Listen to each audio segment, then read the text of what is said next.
Welcome everybody. I'm on strong. You know my name is Anthony Brogdon. You see my name. I'm Anthony Brogdon, and I'm doing what I do, and I'm so happy to do what I do. And I'll check it out. I got another one of them PhD type people on the channel. I'm telling you, these people they read and they write, and they on point, and I let them tell the story, so that I know it gets it right, because they come up with all these topics and I like to hear it.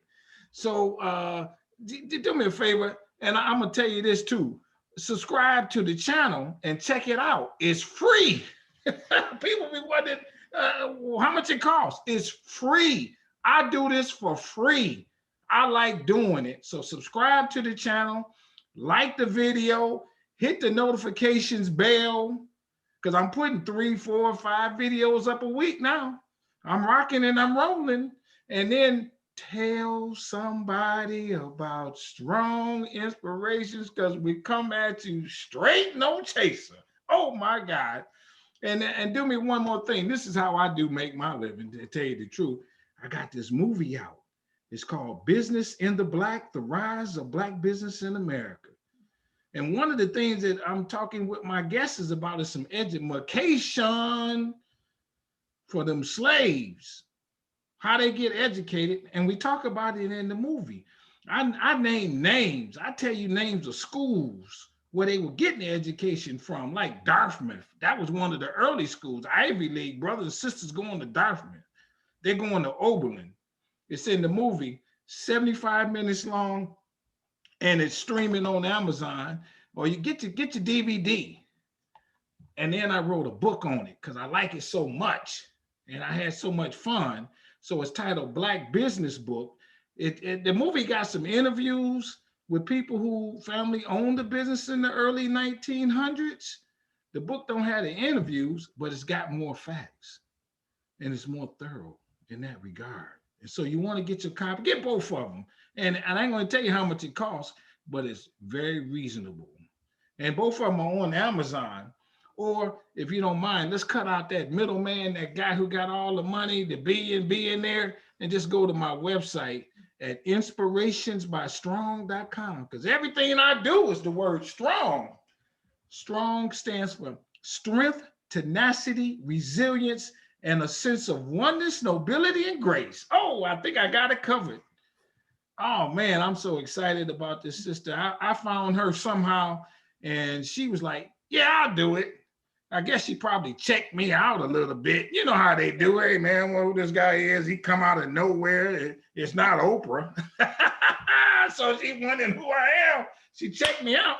And when she checked me out, she saw them other videos and said, hey, I'll do it. So I'm so happy that you've come on Strong Inspirations, given time out of your busy schedule. Introduce yourself, tell us a little bit about yourself. Let's roll. Thank you. So I am Hillary Green. I'm an associate professor of history at the General Race Studies Department at the University of Alabama. And one of the things I wrote is my first book was on education after the Civil War. It's called Educational Reconstruction.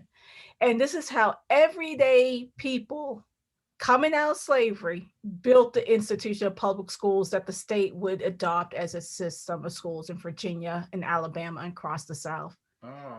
They built schools from the ground up with barely any resources, but they came out of slavery knowing that education was a non-negotiable term of their freedom. Yes, I like that. So before we get into the topic, I'm gonna ask you a couple of questions about yourself. Well, where are you from? How you get to be so smart like you are? I'm originally from Boston, Massachusetts, but I had 2 parents, one from the Gullah Sea Islands of South Carolina, that's my dad, and my mother from Pennsylvania. And they always valued education. And they always valued us going to school, but also going to museums and learning about Black history that wasn't in the books. Yeah. And they made sure we knew that what we were being told wasn't the whole story, to ask questions. Yes. And when we heard absences, like at slave plantations and different things, that they took us to ask this question, like, where are African Americans in this history? I like that. So were you one of them all A students going in grade school, and you know, were you a kind of nerdy type person? You did all your schoolwork. Tell the truth. I know, I embraced my nerd card. I was truly that student who was always Yeah, reading and always yeah, studying. And I loved history, and I loved the history of people who did extraordinary things. They weren't the leaders, yes, but they still, through their lives and what they fought for, were extraordinary. So for me, I yes, found myself in the books questioning what wasn't there, questioning some of the things. I'm like, no, I know there's something different there. yes, And then I went to, I received my BA from Franklin Marshall College, my MA from Tufts University, where I worked on the documentary for American Experience on Reconstruction. And that got me yes. cemented there in why Reconstruction, why Black education. And then I went and got my PhD from UNC Chapel Hill.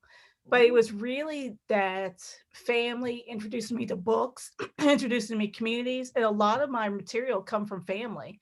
So yeah, my first book was inspired by my mother.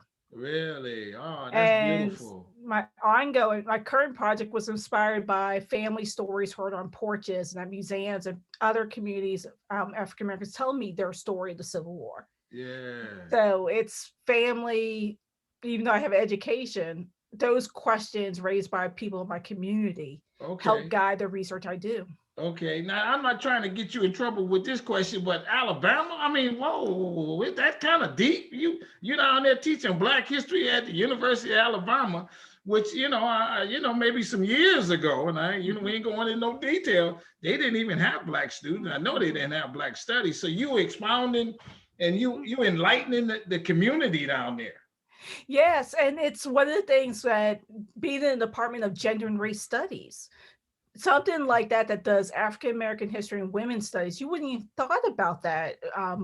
You really think about George Wallace and the stand at the schoolhouse door, No question. the mob violence that led to the expulsion of Arthur and Lucy Foster, but also at the site of slavery. The school had and still has slave cabins on its campus. Really? So I use the history of the campus with slavery, the history of Black studies, the history of the department, and my students they take the classes and we're talking about the African experience, American experience in all its complexities. And I love it.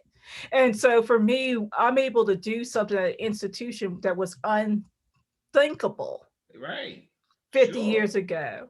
But Sure. now I'm there as a Sure. professor Sure. teaching this history. So for Sure. me, it's been great, but also revealing how much the work needs to be done in telling Yes. the I'm history sure. of Hold African on. Americans. A couple more questions. University of Alabama, when did they start accepting Black students? Do you know that answer? Yeah, so this year's the 65th anniversary of Arthur and Lucy Foster, her attempt to desegregate the school. That was in 1956. And what happened was a mob was successful in kicking her out. And then 63 with George Wallace. So we have two students at that point. Okay, so now hold on. Becomes Let's go one. back. In the first student, she got accepted. Accepted in the graduate programs, Oh, and not even she undergrad. not in there, and she was taking her class, pursuing her degree, but she was not even there weeks before a mob forces her off campus, and They it went to her is. directly, or they went to the president and said, "You No, got to they leave." went to her in her classroom. So she's literally taking class in a building. A mob of students and community members are forming outside of her classroom space. She has to come out of the building, encounter the mob, be whisked off to safety, where she could then hide. She's hiding in a tunnel until someone can get her out. Once she's off campus, there is a full out Ku Klux Klan here and people in full regalia, Oh, Confederate really? flags, Oh, man. all of this. And the school, they go then to the president's mansion. The decision between the president and the trustees lead to her expulsion for her safety. And I'm like, no, you expelled it because you gave it to the mob. So those little ways of tell how that history was there, but she is still alive. She is our surviving pioneer, and her granddaughter is there. Her daughter is there. So it's There, this. where? What do you mean there? They attended the school. So Arthur and Lucy is allowed to come back in the late 1980s to get her finally finish her degree. So they had to clear her expulsion. She then comes back and she graduates alongside her daughter who's getting Ooh, her BA. So you ooh, have mother who's yeah. part of the civil rights era and legacy and this painful backlash coming back, her daughter getting her BA, and they're able to graduate the same weekend. So there's years apart, like you say, when she got Mhm. put out of the school Yeah. and then just goes on and gets a career started, so on and Mhm. so forth. But Has a she, this family. hey, this sister's so determined. She like, yeah, I'm getting my MA, Yeah. and I got to get it from Alabama. She could have just said, hey, forget it, I'll get someplace else. Yeah, and that's what happens with some of our other pioneers in terms of education. In 63 with George Wall, there's two. One will get their degree from the University of Alabama. She's resilient. That's Vivian Malone. She's resilient. She can push through the climate that's trying to prevent her to leave and force her to quit. Her other person came in there, James Hood, he is forced to leave campus. So he's literally kicked off campus as well. He goes off and gets his own degrees elsewhere. She persists. And when she graduates as the first official African American to graduate from the school, then you see students being enrolled. So it goes from one student kicked off, Yeah, two students, then one student, and then you have 10, and then it just continues on to it where it goes is on from today. there. Mhm. Was there some ruling that made them again accept the students at one point? Yeah, Yeah. this is where the NAACP and the Supreme Court is involved. So for Autherine Lucy Foster, because she gets married, she becomes Foster. This is the She first lady. is the first lady. Okay. NAACP, Arthur Shores, Thurgood Marshall are part of her legal team that allows her to get in. So it goes all the way through the courts. That's how she's admitted. The first, The okay, I got first you. one. The other two is coming after James Meredith trying to desegregate Ole Miss. And the university working with the Kennedy administration are able to allow for two students to come in. And it's this whole show about George Wallace making his stand. Well, the Kennedy administration kind of scripted that because when you look at that scene, the only people who are there are news reporters. There are no students there. There's no other information, but all I you see see, is I see. Wallace standing, giving us like a speech, and then the students come in and they're like, okay, we're here. And then that's the end of the camera. But just because they entered didn't mean life was great. Oh, sure. And Vivian Malone talks about how she would go to the HBCU in town for her meals, her social life, because she only attended classes. She didn't feel Yeah, comfortable on the campus. yeah. I James remember hearing Hood. some story about a guy who, it might have been Thurgood Marshall in the Marshall movie, but they wouldn't let him sit in the classroom. He had to sit in the hallway to hear the professor, and then he couldn't ask questions or something crazy like that. Yeah, that was one of the Supreme Court cases on higher ed that allows for Brown. It's taken that. So I believe it's Herman Sweat that they allow to come in. He's in the classroom. No, he's in the school, but he's in the hallway. In the hallway. You can't learn that way. And so the malleability of people trying to prevent meaningful education.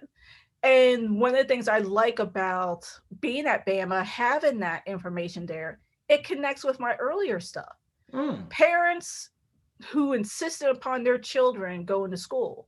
They build a school in the city of Mobile, gets burned down. There's like all this arson going on, burning down schools because children are trying to become educated. The Black Wow. community rebuilds it. By 1876, they have a large school that was once the formal medical school for for white children in the state. That is reappropriated for a Black school during Reconstruction. It gets destroyed.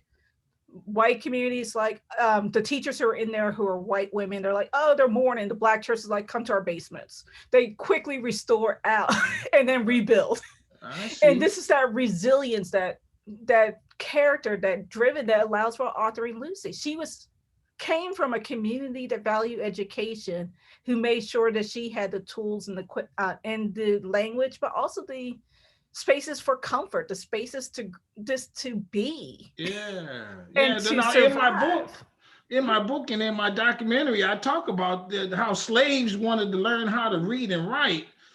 Um, let's go to that and Yeah. work our way up. So Yeah. they wanted to learn and write. And one of the things that I gather is so that they can at least communicate among themselves in some written form. And also so that if their name was on some paperwork, a contract, they could sign their name, they could read and understand. Is that, am I correct on that? Is that Oh yeah, no, part of the motivation? African Americans learned quickly on under slavery that the denial of education was keeping them in bondage, and how did they get that? They're growing up on plantations and farms and seeing white children go to school, and sometimes those black children who are the servants of these young children are in the classroom with them. They're the ones, if the book falls on the ground, they're picking up the book. If something said, they're I doing heard that that. work. Yeah. So for them, those in the classroom realize something's precious here, something's being denied here. So to what they called learn the education, they said they stole an education. They were stealing knowledge because they understood that they can forge passes to travel between, visit family and friends, and during the plantation system, they might even forge a pass to escape for freedom. But there was something about that. So you start to see those who can get an education because of any means, whether they are the playmates of their other white enslavers, and they're in the classroom. Yes. They too are learning. Then they go back to the community and they're teaching school. So you see all these illegal schools going on in the slave community, like you do the church. Yes. It's this idea. So you see people understanding quite early that you can read, you can be exposed to news, you can then not reliant on those who are trying to enslave you and keep you ignorant. Yes. You can tell your own story and communicate your story. Yeah. And so they come out of slavery with already desire. Education first. Yeah. Like that's there. Yeah, no question. Yeah, and you're on point with this. And so, like I get my book and whatnot. There's a guy who graduates. The earliest one that I found was 1823. Okay, so you were a slave, and now first of all, we're gonna step back just a tad. You could get killed for learning how to read and write back then. Yes, you could. And not only could you get killed, if you were caught with a book, you were severely whipped to try to beat out resistance. So one of the things you can see, this is how clever enslaved people were. If they had a book in their hand and they know someone's coming, they would turn it upside down. So as if they don't know the right direction of the book. Oh, really? Yeah, okay. So it looks cute. It looks like, oh, they're trying to emulate here. Not that they're reading. They just know when someone can come in that they can get in trouble for. They quickly turn it over and pretend like they're going through the books and emulated those around them. But they're actually reading. And the same thing with, you always hear those who, how they get like their blueback speller, the Noah blueback speller, that they are able to take out of the libraries or from the children there. And now that becomes their prized possession alongside the Bible. Ooh. And they are using those early books and they're learning, they're hearing. And this is the thing that really I find interesting, is that enslaved people are in the background. No one expected them to go beyond the stereotypes, because they always say they're intellectually challenged. They can never do this. They were able to, and definitely able to code switch. They were able to read. They were able to get this information. Yeah. And those who didn't, they would bargain with one another. They would exchange extra food. They would do everything in their power. Yes. And that, I think, is really interesting, because you have that, but then we have in the North, where some of these early graduates come from, those who become free because slavery was national. And for me, being from Boston, Massachusetts, and I go to Alabama, my students like, well, slavery existed there. I'm like, yeah, I know. I went to the plantations in Massachusetts. Down the street from Tufts University was the Royal House. It was it's your education that didn't tell you this. This was a part of my growing up. So for me, learning that history and say, no, this is a national thing. So those early graduates, I find interesting that they're coming from Northern slavery, getting emancipation, but also too realizing, oh, I need advanced degrees to be able to do something other than unpaid labor and just this lower wage. Okay. So becoming doctors. Yeah, let me ask you becoming this now. lawyers. What was slave? What would I mean? I like again. I Mhm. keep going back to the book because it's in my book.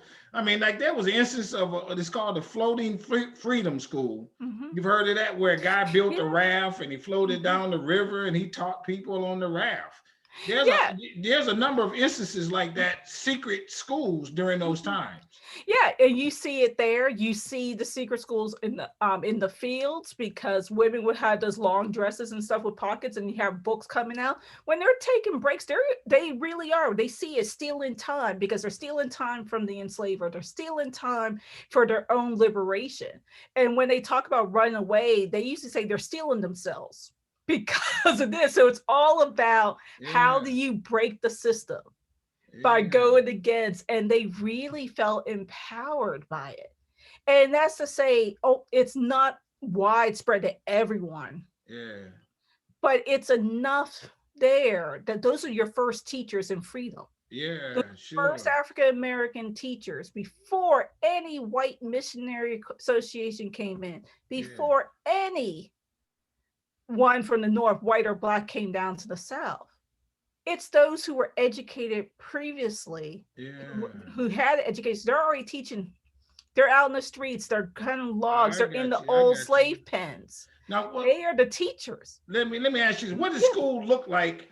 And then we're going to go further up the yeah. line as we move along. What does school look like? I mean, in those years, there's grade school, there's high school, and then there's college. What does that So there's dynamic per no real se? high schools. And that's one of the things when we think about the high schools that we think about today, that's really like an early 20th century phenomenon with the high school movement. So there's very few high schools for white and black children between 1865 and 1900. But it's ages 5 to 21 on average in a day school.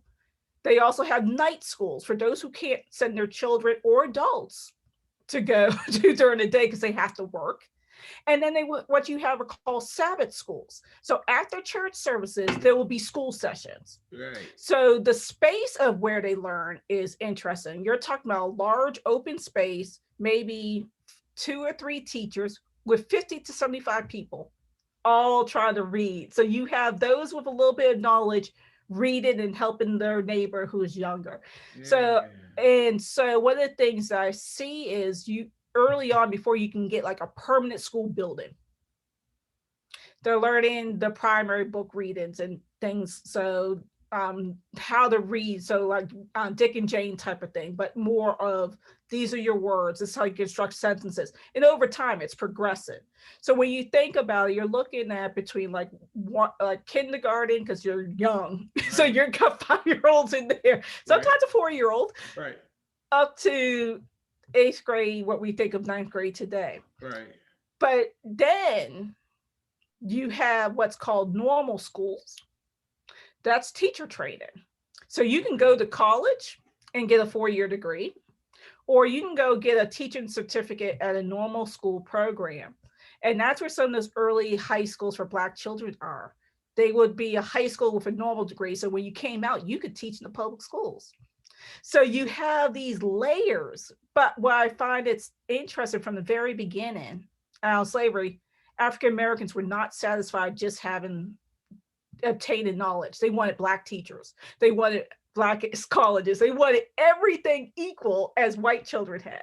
So you see this activism and this transition to, okay, we're just students. Oh, now we're teachers, we're students. Now we are principals, we're here. Right. And all the things, they are constantly expanding. Right. We want to be lawyers, Howard Law School. We want to be doctors, Meharry, Fisk. Yeah. You start to see everything because what they actually want is not, they want opportunities for any possible profession to then come back to the community. Yeah, I like Once that. you're educated, and then you are taking care of the community. You're helping with the entire community. It wasn't just like, Yeah. oh, you're just making money, that's it. Yeah. No, we need a Yeah. doctor for our town. Come back, you have a job. Right. Sure. Things Sure. like I that. got you. Let So me ask this question. Now they say that there are a number of instances where people taught themselves how to read and write. mhm. I think they even said that's how Frederick Douglass, kind Oh of got yeah, by. Frederick Douglass is the best example because he not only did he steal and give food and barter with white children in Maryland, so he's in Baltimore at that time doing that work. He comes back and then buys a book and then he reads it and he's learning because he has enough of the rudimentary work. Then on his own, he doesn't need to hire any of these white children to help him. He's doing it on his Hold on, own. I'm gonna go back to this now. What is he doing? He's in Baltimore. Yeah, so he So is. Frederick, let's start here. Yeah. Frederick Douglass grew up in Baltimore. Well, no, he grew up in Maryland Okay, on the Eastern Shore, but he is hired out to the city because his enslaver feels like he can make more income working on the docks of the city. So he's hired out and he is living there as for a term. And in that time, that's how he gets that first exposure because he's living in the household of Mrs. Auld and she's teaching him the first lessons. White woman, his enslaver in the city. Her husband sees this and puts an immediately stop to it. Yeah. And he uses the N word too. You can't do this because then he'll be spoiled. He then learns in that interaction and then how his slave mistress was treating him afterwards. There's something here. He then goes, because he's on the docks working, he's able to find white children who have books and he's like, hey, I can give you extra food. Can you teach me this? So he is bartering. I got you. With people in his work environment. He then gets this, he gets a textbook. And then he has enough rudimentary skills and that's able to open his eyes. I got you. And that's the type of way you see during slavery. And these people early on, so when they come out of slavery, they know the Douglasses, they know everyone else, they know the people who were able and how they were able to get an education and how they came back and taught one another. Yes. Okay. Now let's go from that point to I think what you were talking about. So you go from the slavery period in the 65s, and I tell people, I said, and they don't really get this, and it's easy to catch it. There were HBCUs open before, there were 3 of them before slavery ended, and then another 3 or 4 opened the year that slavery ended in 1865. Yep, you have Oberlin, you have Wilberforce, you have Cheney, and Lincoln. So it's like they're there, but it's like, but you know, it's where they're located, where they're free blacks, where free black populations there. But the ones that come in 65, I'm thinking about Shaw, I'm thinking about the schools in the Raleigh area, but also Morehouse and others that start to come online. That's early on because there's already an educated black force there that can attend the students. So that tells you how successful under slavery they were. Yeah, it sure does. To open up a HBCU in 1865, because it's then 1867 is the next round. You have those 2 years of those Freedmen's Bureau schools, more and more being educated. They're like, okay, we need teachers, we need this. Then you start to see a whole bunch between 67 and 1885. But these HBCUs could not exist. One, if there weren't now state-funded public schools that Black communities demanded and received from the state. So taking the Freedmen's Bureau schools, then pressuring and writing like, no, this is a right of citizenship, having those creation of public schools in those new constitutions. And not just public schools for K through 12 as we think about it, colleges, state normal school programs, because who's going to teach in those schools? So they're assisted like, we have this, we have a pipeline from these HBCUs to the pulpit with trained ministers, but those HBCUs to the classroom of the children being taught. Okay, so now what is the first HBCU in the South? Oh man, that's hard because they all come out in 65. There's a bunch of them there and they all fight over this. So for me, you start to see really December 65. So Shaw, there's one, but there's others who go to quibble over the dates. Okay. So it's really that fall of 65. I will put it there because I got you. Some will say, we had one before you did. They're like, no. Yeah, I got you. So now with these students that went to these HBCUs and other, they went through grade school and had an aptitude for learning and reading right, and were proficient enough to do what college was able to teach them. Oh yeah, because this is the thing that when we think about those early schools, these are New England style, mid-Atlantic style education that comes to the South.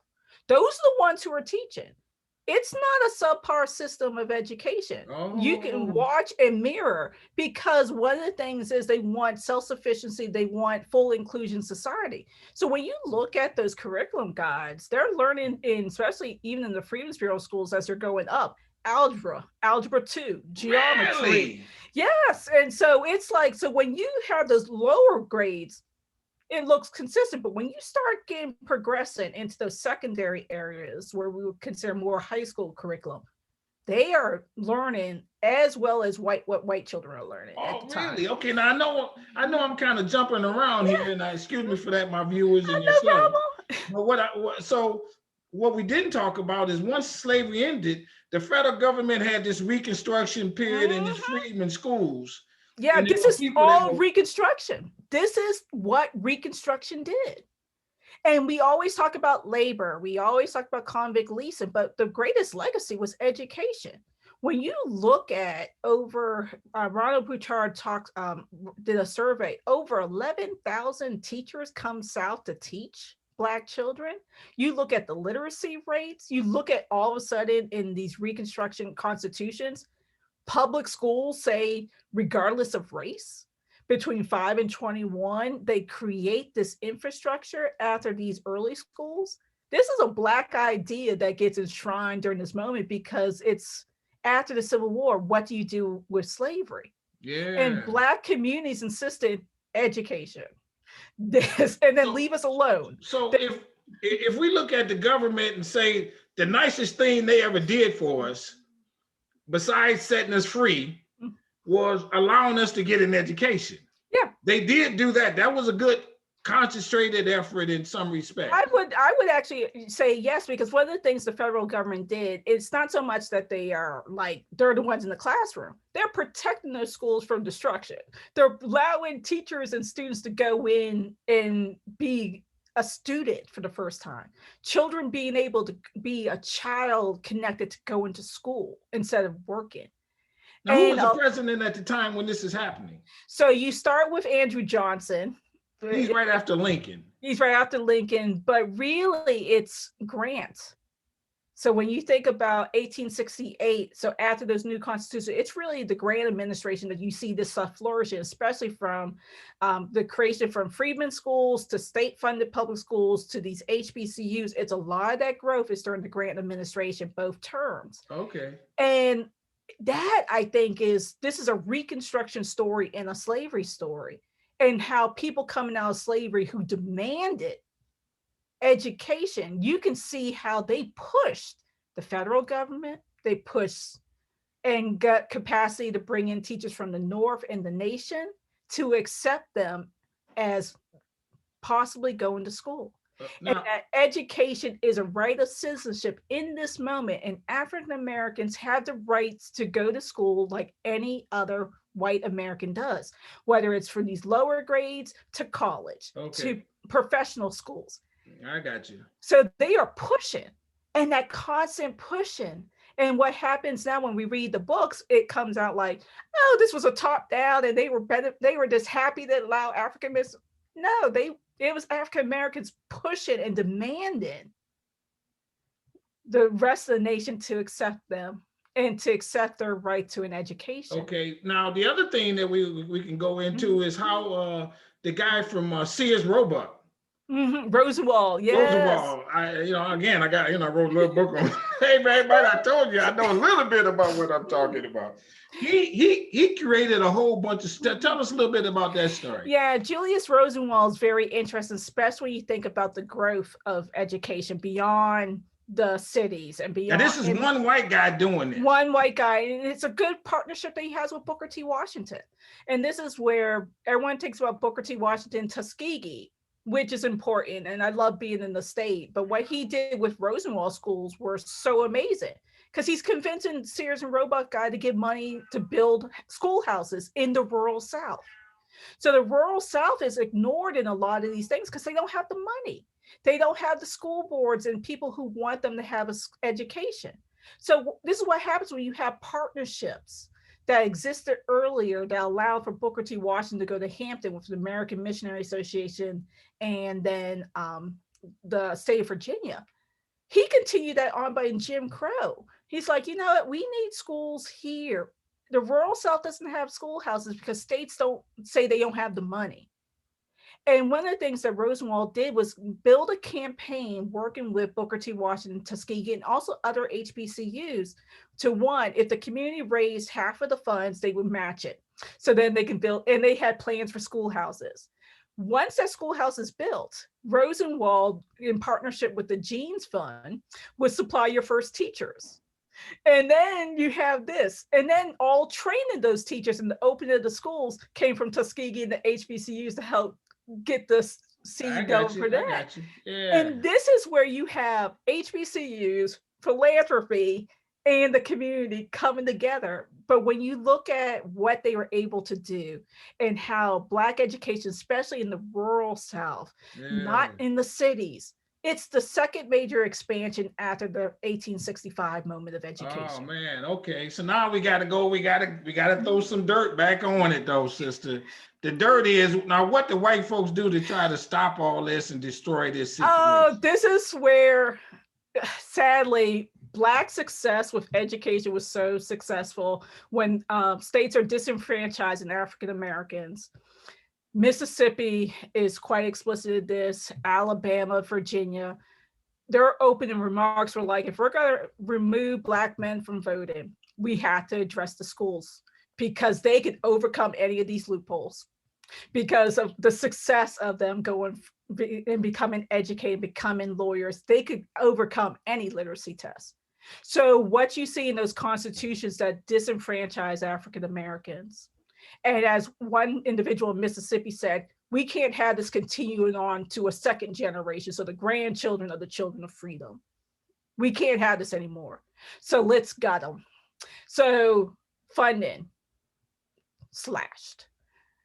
Preventing partnerships with religious organizations to get state funds. So American Missionary Association, a lot of these, even the African Methodist Episcopal Church, AMEZ Church, they funded and helped with supplemental funding that what the state didn't have. Put in the Constitution, if you are aligned or partnered with any religious organizations, you can no longer get state funds. Putting these loopholes like that in, then you can only use the state funds. Well, if the state funds only allow for you to have 2 months of education, because that's all you can do to pay a teacher for, that went from 9 months to 2 months. And so they actually in law started to break down what was so successful of that first moment.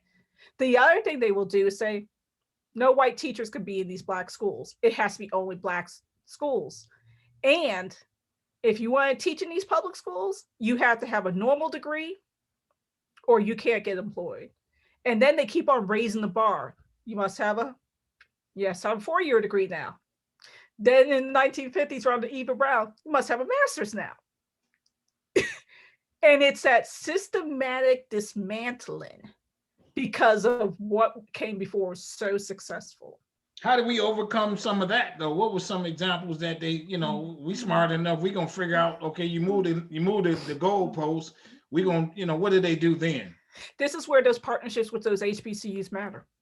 Because the HBCUs are still providing the pipeline into the schools. So you start funding like, okay, we need state institutions. We need state HBCUs. So using the Second Morrill Act of 1890 to bring out another 17 HBCUs.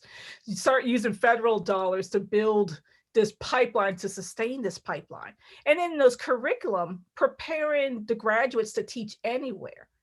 But then encourage them to get advanced degrees, go into colleges. And this is where you start seeing some of the people like who will go to Fisk, get their degrees, and then go to Harvard.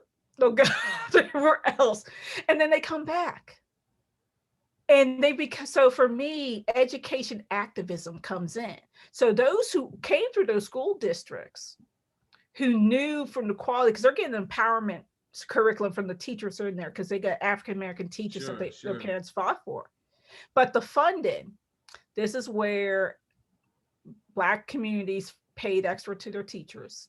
They were Oh, like, okay, we can't give you directly. Here's some money on the side. Here's oh, you're okay, doing this. okay, okay, okay. But some districts can't do that. And so this is where the ingenuity, but also the persistence to like, we will respond in kind as a community. I Okay, we got you. can't do this. Fine. Private schools. Okay, we got HBCUs. How can we do this? So you start seeing these extra I more got you. creative. Yeah, the brothers and sisters step up. And this is going back to what they learned from the beginning. They built a system from the ground up. So they had slavery, they had to fight for an education. Reconstruction, you have the success. Right.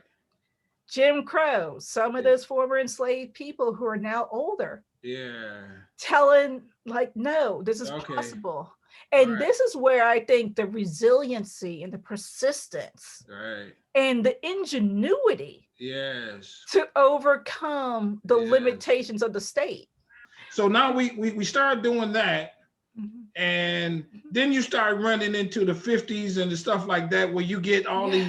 these court cases like Little Rock, Central Little Rock Yes. School, and James Meredith and them. Mhm. They're not going to the Black schools. They're now trying No. to grow and integrate the white schools. Let's talk a little bit about that. Yeah, and this is one of the things I think is interesting because this is where those barriers start to come down, separate but equal. In some places, Right. it wasn't, no, there was no clear equality. So they're trying to get equalization, equal funding, equal like. So when there are things like, if we break down these walls, we can expand. So James Meredith, Sweat, and others are paving the way to break down the problems of K through 12.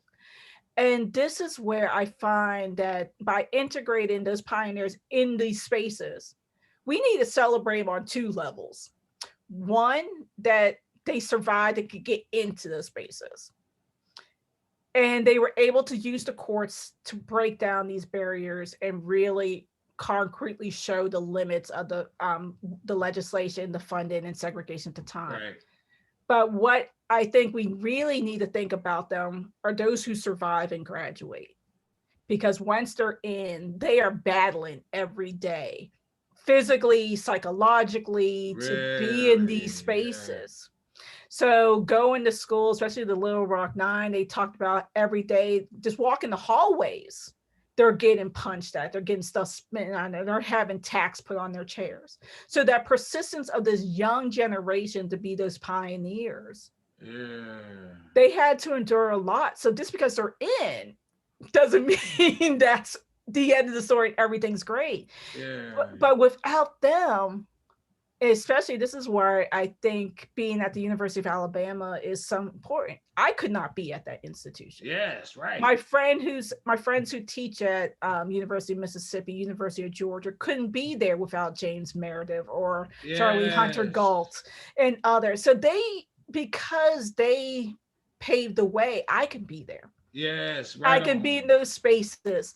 Yes. And this is where I think we need to really do more to celebrate them. Yes. Because they went through, as Meredith talked about, he was a former soldier. He talks about how he was going to war.